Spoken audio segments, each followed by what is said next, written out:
오늘은 신년 주일 두 번째 시간을 맞이했습니다. 보통 신년 감사 예배하면 첫 주로 이렇게 끝나게 되는데, 제가 우리 해오름교회를 위해서 기도하면서 우리가 큰 유명한 그런 강사들을 모시고 신년 축복성회라든지 이런 거는 할 수는 없어도 우리 성도들에게 신년 감사 주일의 그 의미, 또 하나님께서 우리에게 주신 그 귀한 비전과 사명, 이런 것들을 우리 교회 올해 표어에 담아서 좀 더 말씀을 전하고 우리가 새 힘을 얻어야 되겠다, 그런 마음으로 오늘 두 번째 시간을 맞이했습니다. 한번 따라해 볼까요? 기도로 보내고 사랑으로 전하는 교회.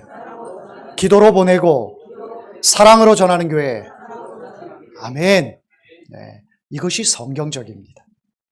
기도하면서 나 자신이 가든 다른 사람을 보내든 그러면서 사랑으로 복음을 전하는 것, 이것이 주님의 뜻이에요. 아무 생각 없이 그저 내 생각으로 나의 경험으로만 이렇게 나가는 것이 아니라 하나님 앞에 그 영혼을 생각하고 그 영혼이 하나님의 자녀가 되도록 깊이 기도하는 가운데 그 영혼을 불쌍히 여겨주시고 그 영혼을 긍휼히 여겨주시고 그 영혼이 하나님의 자녀가 되도록 우리의 간절한 그 심령에서 오는 그 애절하고 마치 이 창자가 끊어진 듯한 그 고통이 있다 할지라도 그 영혼을 사랑하는 마음에 기도하면 하나님께서 그 영혼의 마음을, 그 강팍한 마음을, 닫혀져 있는 마음을 만져주시고 열어주시는 역사가 나타나게 됩니다. 사람은 할 수 없으되 하나님은 하시느니라. 할렐루야. 네, 우리는 그저 하나님께 기도하고 주님으로부터 받은 그 사랑에 힘입어서 나가서 입을 열어 전하는 것뿐이에요. 우리가 사람을 변화시킬 수 있습니까? 강제해서 팔을 꺾어서 하나님 앞에 데리고 나올 수 있습니까? 못하죠. 전혀 못합니다. 해서도 안 되고 할 수도 없습니다. 그러나 우리가 그들을 향해서 할 수 있는 것은 오직 하나님 앞에 기도하고 또 우리의 사랑을 담아서 복음을 전하는 것. 하나님께서 그 마음을 올해 우리 해오름교회에 주셨어요. 그래서 이 말씀을 여러분들 꼭 기억하시고 항상 하나님이 나를 버리지 않으시고 나를 사랑하셔서 이렇게 하나님의 자녀로 삼아주신 것, 그 은혜에 감사하니 나 또한 존귀한 자로 하나님께서 삼아주셨으니 이 존귀한 자가 가만히 있어서 되겠습니까? 존귀함을 드러내야죠. 그래서 복음을 전하는 복음의 전사들이, 그리스도의 대사들이 우리 모두가 되기를 주의 이름으로 축원합니다. 오늘 본문 말씀은 로마서 10장 13절에서 15절까지 말씀인데요. 로마서 말씀은 복음에 대해서 말씀하고 있습니다. 우리가 지난주에는 마태복음 28장 19절에서 20절 말씀을 통해서 예수 그리스도께서 마지막 우리에게 주신 것이 사명인데, 그 사명을 주시면서 예수님께서 우리에게 약속의 말씀을 하셨어요. 그 약속의 말씀이 무엇이니가 하니 세상 끝날까지 내가 너희와 항상 함께 있으리라. 할렐루야. 우리 주 예수 그리스도께서 저와 여러분과 세상 끝날까지, 우리가 하나님 앞에 서는 그날까지 항상 우리와 함께 하신다, 이 약속을 하시면서 너희는 그러므로 가서 복음을 전해라, 이렇게 우리에게 사명을 주셨어요. 사명을 주셨고 오늘 이 로마서 말씀은 1장부터 16장까지 복음에 대해서만 말씀을 하고 있습니다. 여러분, 복음이 무엇인가? 복음에 대해서 알기는 아는 것 같은데 그저 희미하게나마 이렇게 뚜렷하게 선명하게 보이는 것이 아니고 희미하게 이렇게 실루엣처럼 보이는 것 같은데, 그렇게 생각하셨습니까? 로마서를 읽으십시오. 로마서 1장부터 16장까지 말씀을 읽다 보면 복음이 이거구나. 예수 그리스도께서 이것 때문에 오셨구나. 예수 그리스도께서 나를 사랑하시고 나에게 복음을 주셔서 나에게 새 생명을 주시며 하나님의 자녀로, 하나님의 백성으로 삼아주신 것이 바로 이것이었구나 라는 것을 로마서를 통해서 깨닫게 될 것입니다. 그래서 로마서는 성경의 꽃 중에 꽃입니다. 여러분들의 귀만 달콤하게 하는 어떤 무엇을 해주겠다, 기도해라, 하나님께서 역사하시겠다, 우리는 골라 그런 성경들을 좋아합니다. 그런 성경에 은혜 받고 또 하나님이 역사하실 것을 바라봅니다. 그러나 정말 중요한 것은 그 속에 있는 그 보화가 바로 이 로마서 말씀이에요. 네, 로마서 말씀. 그래서 로마서 말씀에는 복음에 대해서 말씀을 하고 있는데 사도 바울은 이렇게 고백을 합니다. 내가 복음을 부끄러워하지 아니하노니 내가 이를 위하여 왔다. 복음을 부끄러워하지. 복음이 뭐예요? 예수 그리스도죠. 하나님께서 우리에게 주신 가장 복된 소식, 그 복된 소식이 예수 그리스도인 줄 믿습니다. 바울은 내가 복음을 부끄러워하지 않는다. 어디를 가서 누구를 만나서 어떠한 상황과 여건 속에서도 예수 그리스도 전하는 것에 대해서 부끄러워하지 않는다. 나는 그의 신들매를 풀기도 감당할 수 없다 고백했던 이 요한의 고백처럼 요한도 예수 그리스도를 증거하러 왔고 바울도 예수 그리스도를 증거하러 왔습니다. 그러니까 그들이 복음을 전하는 데 가장 핵심은 바로 예수 그리스도. 나 자신의 출세, 나 자신의 성공, 나 자신의 어떤 명예 이런 것은 아무것도 아니라는 거예요. 내가 그것을 얻기 위해서 온 것이 아니라 나의 모든 것들을 배설물처럼 버릴지라도 오직 예수 그리스도를 위하여 내가 이 땅에 왔다. 그래서 복음을 부끄러워하지 않는 거예요. 내 자신은 부끄러워요. 내 성향상 나 자신은 부끄러워요. 그런데 내 속에 있는 예수 그리스도를 전함에 있어서는 한치의 부끄러움도 없다. 한치의 망설임도 없다. 사람들 앞에서 내가 예수쟁이라는 거, 내가 예수님의 자녀라는 이 사실, 이것은 부끄러워할 것이 아니라 자랑스러워해야 할 것이다. 그래서 바울이 이를 위하여 우리에게 왔다라고 말씀합니다. 그러면서 우리에게도 복음을 부끄러워하지 않을 것에 대해서 말씀을 합니다. 그러나 우리 인간의 본성이 어떤지 여러분 잘 아시죠? 우리 성경을 한번 보도록 하겠습니다. 로마서 앞을 한번 볼게요. 로마서 1장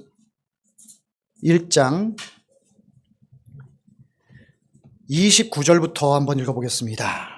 로마서 1장 29절 시작. 곧 모든 불의, 추악, 탐욕, 악의가 가득한 자요, 시기, 살인, 분쟁, 사기, 악독이 가득한 자요, 수근수근하는 자요, 비방하는 자요, 하나님께서 미워하시는 자요, 능욕하는 자요, 교만한 자요, 사랑하는 자요, 악을 도모하는 자요, 부모를 거역하는 자요, 우매한 자요, 배약하는 자요, 무정한 자요, 무자비한 자라. 그들이 이 같은 일을 행하는 자는 사형에 해당한다고 하나님께서 정하셨음을 알고도 자기들만 행할 뿐 아니라 또한 그런 일을 행하는 자들을 옳다 하느니라. 이렇게 죄악이 많은데, 이런 죄의 모습들이 많은데 자기도 그런 죄를 지을 뿐만 아니라 그 일을 하는 사람들을 옳다, 죄 짓는 것들을 옳다 이렇게 이야기를 합니다. 이것이 뭐예요? 인간의 본성입니다. 인간의 본성. 남들을 향하여 그런 죄들이 눈에 띄거나 들리거나 그러면 우리는 막 정죄합니다. 판단합니다. 그런데 정작 우리는 드러나는 죄를 짓지 않았을 뿐이지 내 속에는 그런 죄악이 가득합니다. 환경에 따라서 요소들이 쑥쑥 나와요. 혈기가 나오고 그러면 마치 상대방을 미워하는 정도가 아니라 막 죽이고 싶을 정도의 그런 이런 악감정들이 막 드러나오는 것이 우리 인간의 본성이에요.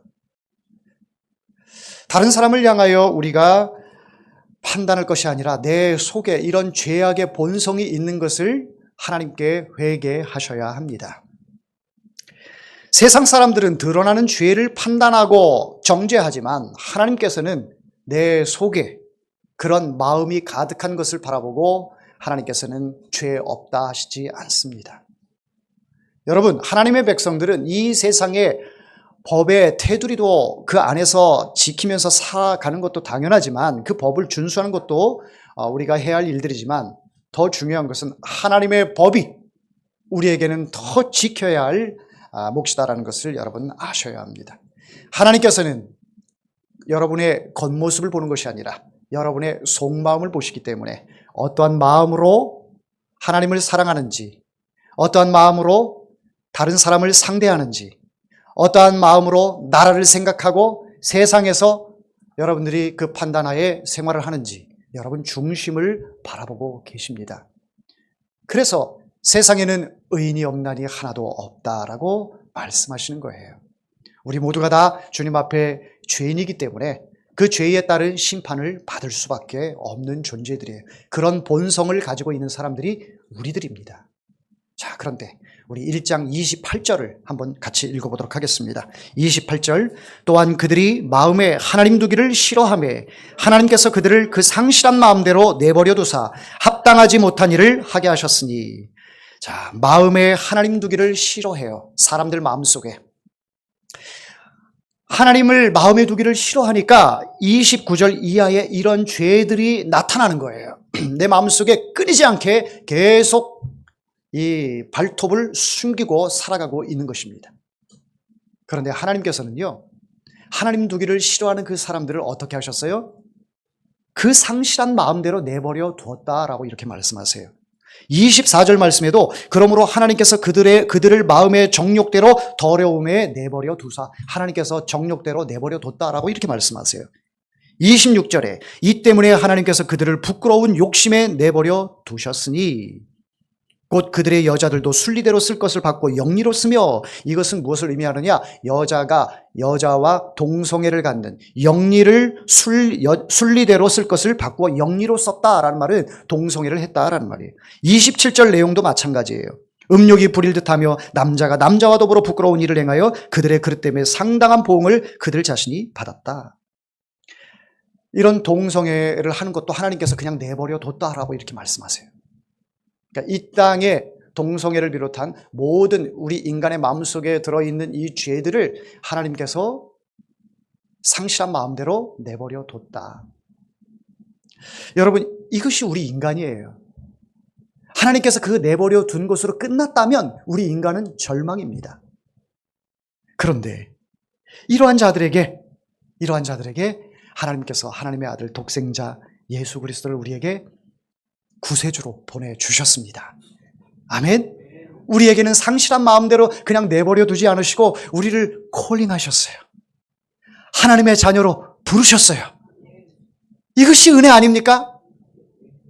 가만히 내버려 둘 수도 있는데, 그래, 너는 그대로 살아. 너는 그렇게 살아.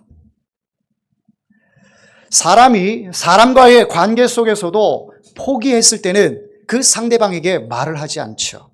요구를 하지 않죠. 네 멋대로 해. 이렇게 포기해버립니다. 그가 그 잘못으로 인하여 뻔히 실패하는 것을 알면서도 말을 듣지 않으니까 내버려 두는 거예요. 어쩔 수가 없어요. 강제할 수가 없어요. 하나님께서 우리 인간에게 그 상실한 마음대로 그냥 내버려 두셨는데, 그 인간들을 하나님께서 보시고 너무 마음이 아파하셨어요. 너희들은 가만히 있다가 그 죄 짓는 생각, 하루에도 수도 없이 다른 사람을 정죄하고 미워하고 판단하고 시기하고 질투하고 죽이고 싶은 마음, 복수하고 싶어하는 마음, 이런 마음으로 가득 차서 아침에 일어나서 저녁 늦게까지 그 스트레스 속에 살다가 집에 돌아와서 쉬니 그 마음속에 평안해집니까? 그런 것으로 가득 차 있는데 그렇지 않죠. 그렇게 하루, 이틀, 1년, 2년, 10년, 20년, 30년 어느덧 나이가 지그시 먹을 때까지 그런 이 죄의 모습으로 내 삶을 하나하나 청소하지 않은 집안에 먼지 쌓이듯이 죄악이 내 심령 가운데 계속해서 쌓여가는 거예요. 그런데 하나님께서 그 상실한 마음대로 내버려 뒀다? 여러분 생각만 해도 끔찍합니다. 그런데 하나님께서는 복음을 통하여 우리에게 상실한 마음에서 이제는 그 상실한 마음을 다 걷어가시고 예수 안에서 우리에게 구원을 허락하셨습니다. 할렐루야. 자, 본문으로 다시 돌아가 보도록 하겠습니다. 10장으로 돌아가서 우리 10장 2절을 한번 읽어봅니다. 내가 증언하노니 그들이 하나님께 열심히 있으나 올바른 지식을 따른 것이 아니니라.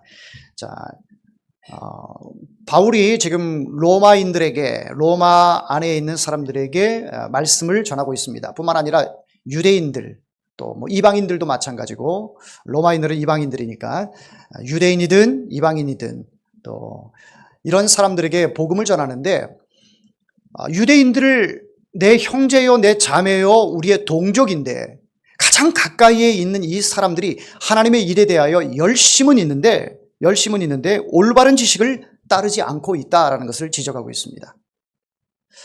우리가 신앙생활을 하면서 열심은 있어요. 열심히 주를 섬긴다고 해요. 열심히 헌신하고 봉사하고 나에게 주신 그 직분에 따라서 최선을 다해서 우리가 충성을 하기도 합니다.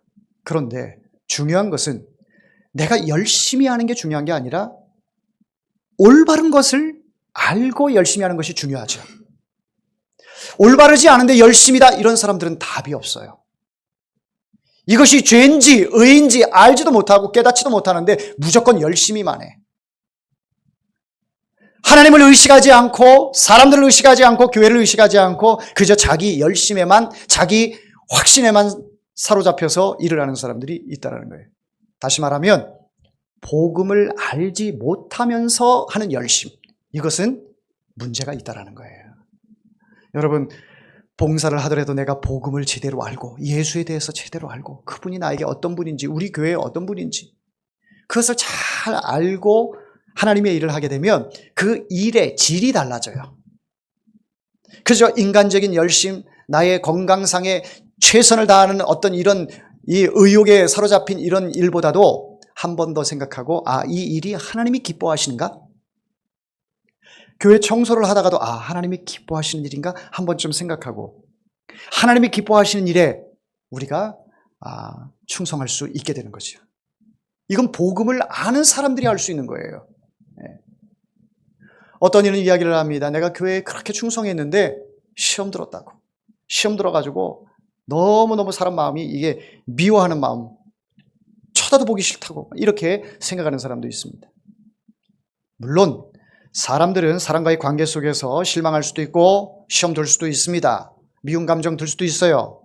그러나 복음이 있는 자는 이내 그런 모습들이 하나님 앞에 내려놓게 되어 있습니다. 할렐루야.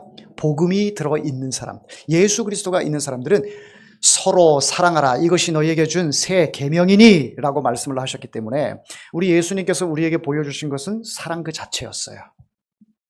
그래서 우리가 예수님을 내 가슴속에 가득 이렇게 사랑하고 모시고 살면은 이제는 그 복음을 알기 때문에 내가 하는 일에 대해서 더 깊이 있게, 더 감사하게, 더 질적으로 풍성하게 이렇게 나뿐만 아니라 남에게도 유익을 주고 하나님께는 온전한 영광이 되는 그런 일들을 감당할 수 있게 되는 것입니다.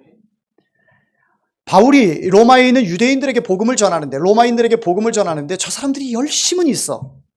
열심은 있는데, 하나님에 대하여 열심은 있는데 그들이 복음을 알지 못한 열심이야. 그것이 너무너무 안타까운 거예요. 그러면서 10절 말씀에 이렇게 말씀하고 있습니다. 사람이 마음으로 믿어 의에 이르고 입으로 시인하여 구원에 이르느니라. 마음으로 믿어 의에 이르고 입으로 시인하여 구원에 이른다. 어떤 열심으로 구원을 얻는 것이 아니고 마음으로 예수를 믿을 때에, 그리고 내 마음에 있는 것을 이 입술을 통해서 고백할 때에 예수님이 나의 구주이십니다. 이것을 어떤 사람의 강요에 의해서가 아니라, 어떤 분위기에 취해서가 아니라 내 마음에서 우러나오는 이 고백이 나올 때 이러한 자에게 구원이 있다라고 말씀을 하고 있습니다. 그래서 바울은 이 본문에서 복음에 대한 것을 계속해서 강조하면서 말씀하고 있는데, 자, 13절부터 15절까지의 이 내용은 복음에 대한 구조적인 부분, 또 전도에 대한 구조적인 부분을 우리에게 말씀을 하고 있습니다. 단순히 믿으라고 말하지 않고 구원이 어떻게 전달되는가를 구조적으로 설명하고 있는 것이죠. 자, 13절 말씀을 보면 누구든지 주의 이름을 어떠한 자가 부르는 자가 구원을 얻는다. 자, 또 14절 말씀을 보도록 하겠습니다. 그런즉 그들이 믿지 않은 이를 어찌 부르리요. 믿어야 부르짖을 수가 있는 거죠. 믿어야 예수님을 부를 수가 있는 것입니다. 그리고 이를 어찌 믿으리요. 듣지도 못한 이를 어찌 믿으리요. 이 말씀은 들어야 믿음이 생긴다라는 것을 말씀하고 있는 것입니다. 전파하는 자가 없이 어찌 들으리요. 전파하는 자가 없는데 어떻게 복음을 듣겠느냐. 이렇게 말씀합니다. 여러분, 사람이 안 믿는 건 하나님이 멀리 계셔서가 아닙니다. 우리가 침묵했기 때문에 그렇습니다. 뭐라고요? 우리가 침묵했기 때문에 그래요. 뼈아픈 고백의 내용이라 이렇게 말씀을 드립니다. 자, 13절 말씀을 우리 13절부터 15절까지의 말씀을 한번 같이 깊이 생각하면서 한번 읽어보도록 하겠습니다. 시작. 누구든지 주의 이름을 부르는 자는 구원을 받으리라. 이를 어찌 부르리요. 듣지도 못한 이를 어찌 믿으리요. 전파하는 자가 없이 어찌 들으리요. 보내심을 받지 아니하였으면 어찌 전파하리요. 기록된 바 아름답도다 좋은 소식을 전하는 자들의 발이여 함과 같으니라. 아멘. 13절 말씀이 누구든지 주의 이름을 부르는 자는 구원을 얻는다라고 말씀하고 있습니다. 누구든지라고 하는 것은 복음에 대해서 전혀 듣지 못했던 사람, 또는 복음을 듣긴 들었는데 지금은 하나님의 품을 떠난 사람, 그 누구도 다 다 해당이 된다라는 거예요. 예. 문제는 이겁니다. 많은 사람들이 주님을 부르지 않는 것이 아니라 부르기에는 사람들 마음이 너무 많이 닫혀 있다라는 것입니다.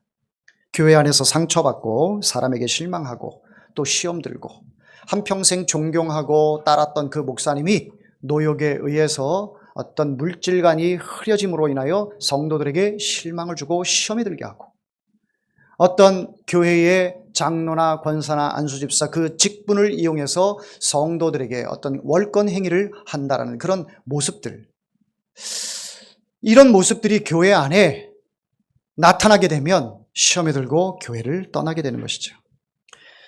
여러분, 그들은 사실 불신자가 아니라 마음이 아픈 거예요. 병자가 된 것입니다. 우리의 육체가 이렇게 건강한 모습이 있을 때는 살아있는 것 같다 막 이렇게 느껴도 병이 들게 되면 내가 살아있는 건지 이 세상을 떠난 건지 이것이 구분이 잘 안 갈 정도의 삶을, 아주 질라진 삶을 살아가게 되어 있습니다. 육체의 질병이 오게 되면 내가 어떠한 일을 하고 싶어도 할 수가 없어요. 기능이 그 역할을 하지 못하기 때문에 그렇습니다. 교회를 떠난 많은 성도들, 소위 가난한 성도라고 이야기를 하죠. 이 사람들 왜 교회를 떠났겠습니까? 아픈 거예요. 마음에 병이 든 거예요. 누구 때문에? 본인 스스로도 병이 들 수도 있겠지만은 대부분 보면 교회를 통해서, 교회 이 분위기나 목회자나 성도들 이런 분위기를 통해서 시험 들어서 병들어 있는 모습을 볼 수가 있습니다. 그러니 그 영적으로 병들어 있기 때문에 영적인 기능을 제대로 할 수가 없는 거죠. 하나님 앞에 온전히 예배가 되질 않습니다.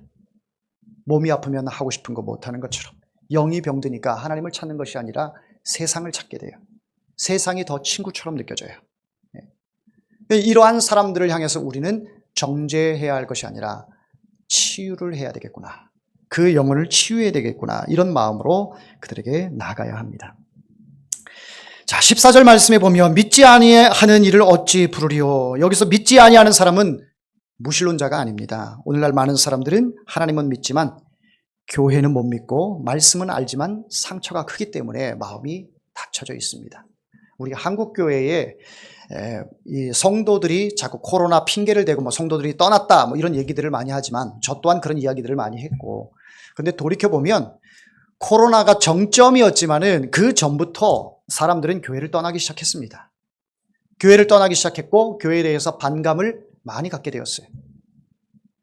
어떤 경조사를 통해서 시험에 들어서 교회를 떠나는 경우도 있고, 또 교회 안에서 인사를 안 한다고 해서 교회를 떠나는 경우도 있고, 다양한 형태의 그런 시험의 요소들이 많은 성도들을 교회를 떠나게 했습니다. 여기에 원인이 어디 있습니까? 목회자에게 있고 바르게 가르치지 않은 것에 있고, 또 성도들이 자기 직분을 남용해서 한 그런 모습들도 너무 많습니다. 우리는 철저하게 성경대로 돌아가야 합니다. 예수 그리스도께서 구약의 말씀을 잘 지키면서도 인용을 해서 제자들에게 말씀을 가르쳤어요. 구약의 모세 율법을 무시하면서 말씀을 가르친 것이 아니라 하나님의 율법의 말씀을 잘 성도들에게, 제자들에게 인용을 하면서 가르쳐 주셨습니다. 그러면서도 그 율법에 매이지 않고 예수 그리스도 안에서 참된 자유, 하나님이 가장 원하는 것이 어떤 외형적이고 형식적인 것이 아니라 그 중심을 예수 그리스도께서는 치고 제자들에게 말씀을 하셨던 것이죠. 그러니까 구약의 율법은 그냥 지키면 됐지만, 지키면 내가 보호를 받았지만, 신약의 예수 그리스도의 말씀은 내 가슴을 쳐요. 내 가슴을 막 후벼 파요. 그래서 하나님 앞에 내 죄를 고백할 수밖에 없도록 예수님은 우리에게 말씀을 하고 계세요. 그 예수 그리스도께서 바로 우리에게 오셨는데, 이것을 사람들이 믿지 않고 자꾸 떠나가는 이유가 바로 교회에 많은 문제가 나타나기 때문에, 예수 그리스도의 복음의 본질이 자꾸 교회의 어떤 형식과 내용에 의해서 변질이 자꾸 돼요. 교회에서 하는 그 시스템에 의해서 복음이 변질이 돼요. 사실 복음에 대하여 성도들이 시험에 들어서 교회를 떠나는 경우는 거의 없습니다. 예수님에 대해서 시험 들어서 떠나는 경우는 거의 없어요. 거의 교회에 종사하고 있는 주의 종들과 교회의 분위기와 시스템, 이런 것들에 의해서 시험에 듭니다. 이런 부분들을 우리가 주님 앞에 회개하며 기도해야 합니다. 할렐루야. 철저하게 주님의 마음으로, 복음의 마음으로 들어가야 합니다. 주님께서 우리에게 이 귀한 복음을 주셨는데 자꾸 이 복음을 변색되게 만들고 오염되게 만드는 것들이 우리들이었다라는 거예요. 그러니까 세상에 나가서 복음을 전할 때 이게 부끄러운 거예요. 변질된 것을 전하려고 하니까 이게 부끄러운 거예요. 우리 교회 좋아. 목사님 설교가 좋아. 우리 교회는 사랑이 많어. 여러분, 이건 비본질인 거예요. 복음을 변질시켜버린 거예요. 물론 너무 좋기 때문에 그렇게 자랑할 수도 있지만 정말 중요한 것은 복음을 전해야죠. 예수를 전해야죠. 이게 핵심이에요.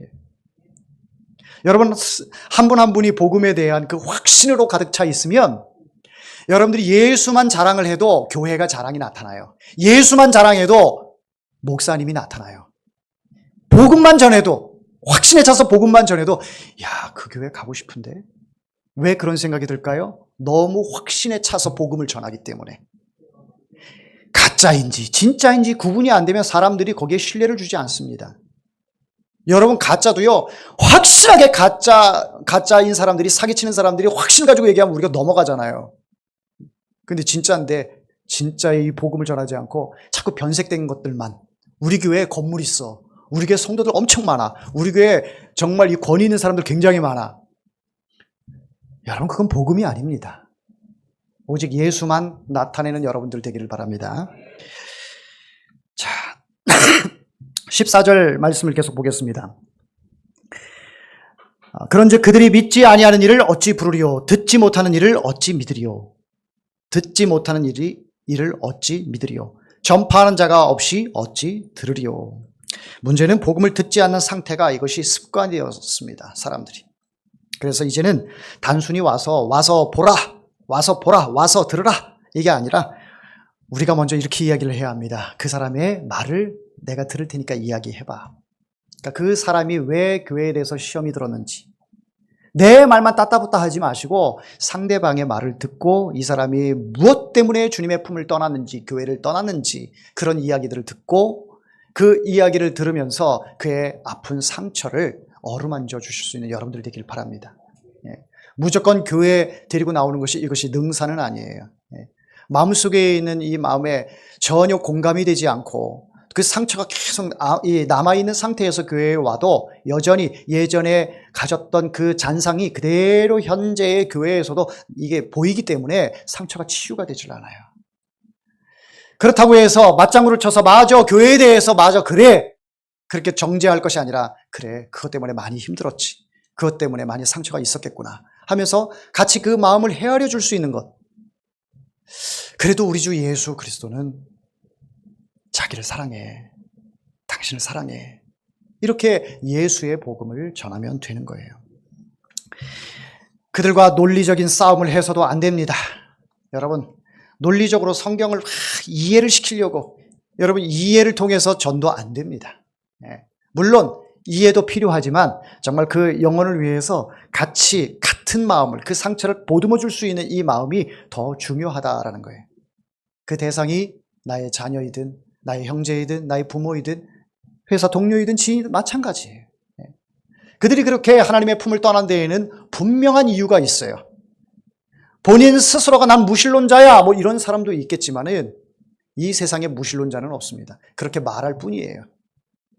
여전히 연약한 존재고 여전히 의존적인 존재가 인간입니다. 그래서 사람의 마음속에 종교심이 있다는 것이 성경에 기록이 되어 있어요. 무신론자다, 난 아무것도 안 믿어 하면서도 가장 힘들고 어려운 순간에는 찾게 돼 있어요. 누구를 찾아요? 누구든 찾게 돼 있어요. 하나님을 찾든 부모를 찾든 부처를 찾든 누구든지 참 찾게 돼. 이것이 인간에게 주신, 하나님이 주신 종교심이라는 거예요. 자, 그런데 중요한 것은 15절 말씀입니다. 14절 끝에 전파하는 자가 없이 어찌 들으리요? 이 말씀 굉장히 중요한 말씀이에요. 복음을 전하는 자가 없는데 어떻게 복음에 대해서 듣겠습니까? 여기 계신 여러분들도 다 누군가에 의해서 복음을 들었어요. 들었기 때문에 스쳐 지나가다가 들었든 아니면 뭐 귀동냥으로 들었든 직접적으로 내가 들었든 어쨌든 간에 들었어요. 뭐 내가 우리 부모님 살아계실 때는 듣지도 않다가 유훈으로 남긴 그 말씀이 기억이 나서 주님 앞에 돌아올 수도 있는 것이고, 이런 전환자가 있었기 때문에 우리가 복음을 듣게 되었습니다. 그런데 오늘날 교회들은 나가서 노방전도 하는 거 이제는 그런 시대가 아니야 라고 이야기를 합니다. 물론 맞습니다. 다양한 형태의 지혜와 지식과 또 여러 가지 시스템을 통해서 전도의 접목해서 복음을 전합니다. 그것이 더 효율적인 경우도 많이 있습니다. 자, 그런 것에만 우리가 모든 것을 맡기고 우리가 나가서 복음을 전하지 않는다라고 하면 이 또한 우리에게 주신 그 사명에 대한 직무유기가 되는 것이죠. 전하는 자가 없는데 어떻게 복음을 들을 수가 있겠습니까? 전하는 그 루트는 다양합니다. 다양해요. 여러분들이 회사 동료들과 어떤 그 카톡방을 연다. 카톡방에서도 복음을 전할 수가 있고, 또 가족들과의 톡방에서도 복음을 전할 수 있고, 커피를 마시면서도 사람과의 관계 속에서도 복음을 전할 수가 있습니다. 믿지 않는 남편과 아내의 이불 속에서도 복음을 전할 수가 있고요. 또 한 가정 안에 있는 자녀들에게, 부모에게도 복음을 전할 수가 있습니다. 전하지 않으면 복음을 들을 수가 없어요. 이건 분명하고 명확한 말씀이에요. 그래서 사도 바울이 전파하는 자가 없이, 전하는 자가 없이 어찌 복음을 들을 수가 있겠느냐. 이렇게 말씀을 하시면서 17절 말씀 우리 같이 한번 읽어봅니다. 시작. 그러므로 믿음은 들음에서 나며 들음은 그리스도의 말씀으로 말미암느니라. 할렐루야.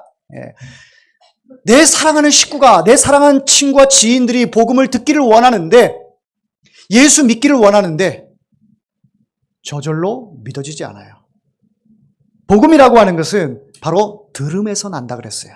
복음을 들어야 돼요. 예수에 대해서 들어야 돼요. 그 역할을 누가 합니까? 여러분들이 하셔야 되는 거예요. 복음을 전해야 그들이 귀를 통해서 또 마음을 통해서 복음을 듣게 돼요. 저도 주일날 여러분들에게 말씀을 전하는 것은 여러분들의 이 믿음이 성장하도록 하기 위해서, 또 그 성장해서 사명을 감당하기 위해서 복음을 전하는 거예요. 여러분들이 자꾸 하나님의 말씀을 들어야 믿음이 생겨요. 주일날 한번 예배 드리는 것 그 자체만으로도 귀하긴 하지만 그것보다 할 수만 있으면 더 말씀을 많이 들을 수 있도록, 많이 말씀을 볼 수 있도록. 요즘은 말씀을 보고 듣는 이 매체들이 굉장히 많지 않습니까? 교회에서나 또 방송에서나 유튜브를 통해서도 얼마든지 들을 수 있고 볼 수 있어요. 자꾸 말씀을 들어야 믿음이 생기는 거예요. 믿음이 생겨야 복음을 전할 수가 있어요. 말씀을 맺겠습니다. 사랑하는 성도 여러분, 우리 2026년 신년 두 번째 주일을 맞이해서 여러분들이 복음을 전하기에 앞서 먼저 하나님 앞에 깊은 기도로 나아가시고, 기도를 통하여 또 그 영혼을 진심으로 사랑해서 그 영혼이 꼭 하나님의 자녀가 되도록 복음을 전하는 여러분들이 되기를 바랍니다.